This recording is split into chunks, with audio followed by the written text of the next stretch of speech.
To have you with us. Let's get into our news bulletin now. The Public Order Policing Unit has been deployed to KwaMashu in KwaZulu-Natal after residents blocked roads and went on the rampage last night.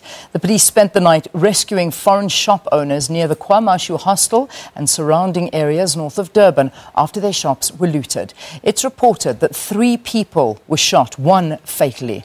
The violence was apparently sparked off by rumours of learners being kidnapped at schools in KwaMashu. However, police in KwaZulu-Natal have dismissed the allegations as unfounded. Firstly, we want to condemn these violent protests that are taking place in KwaMashu and the surrounding areas. We heard that there were people who were blocking the roads with burning tires and stones as well. We also heard that they were complaining of a certain vehicle or people who are kidnapping other people in this area, especially the children. But we want to condemn these allegations because it is false. We also heard that there were some shops that were looted as well as burnt down in the area. We also heard that there were 3 people who were shot, but those allegations we are still going to follow those allegations because we couldn't see those people who were already injured because of the shooting as well.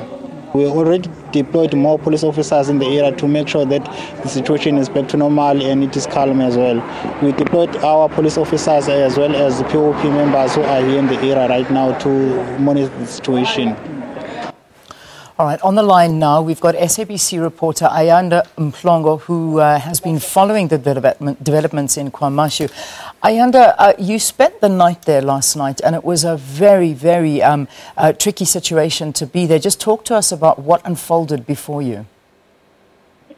A very good morning to you, Leah. And I'll tell you, what a night that me and my colleagues experienced last night. It was absolute mayhem in KwaMashu. The situation was extremely volatile, Leah, and to the point that at one point, as we were trying to, after entering the KwaMashu hostel, which had just blown up within a matter of hours, police say that there was no indication of what might have happened. Even the people at KwaMashu said that all they heard was whistles.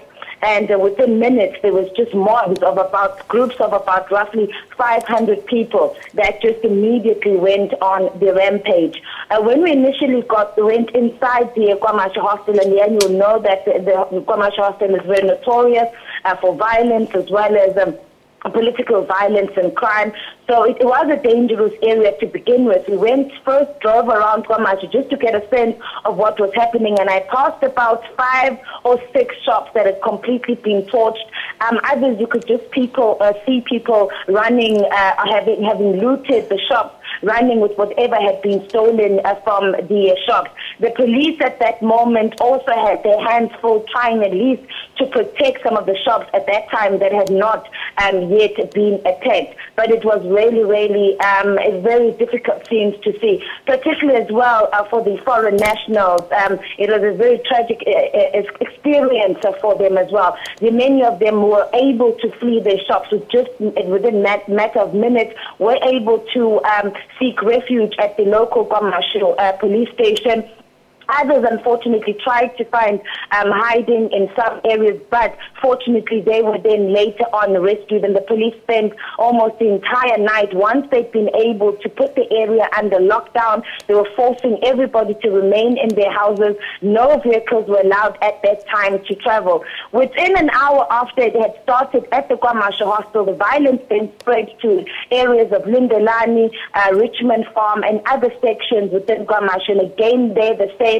Mobs then completely went on the rampage, attacking shops that are foreign-owned. And then there was this incident that the police did confirm to us, although the details of exactly what happened do remain sketchy, was that in the area of Lindelani, 3 people were shot and there was 1 fatality there. But as I said, that the information there still remains sketchy. We are on our way back to KwaMashu Hospital now as I speak to you, and we will then hopefully be able to get more information as to exactly what happened. Now, from what we understand, Leanne, what sparked this violence is alleged rumors or allegations that there was a child that had been kidnapped earlier in the day, and the locals then accused the foreign national. The police last night urging the community to say that they had tried to follow up on that information. That seemed that it was false information. There was nobody who came to the police to report a matter like this, and they said if there had been such an incident, police would have definitely have responded.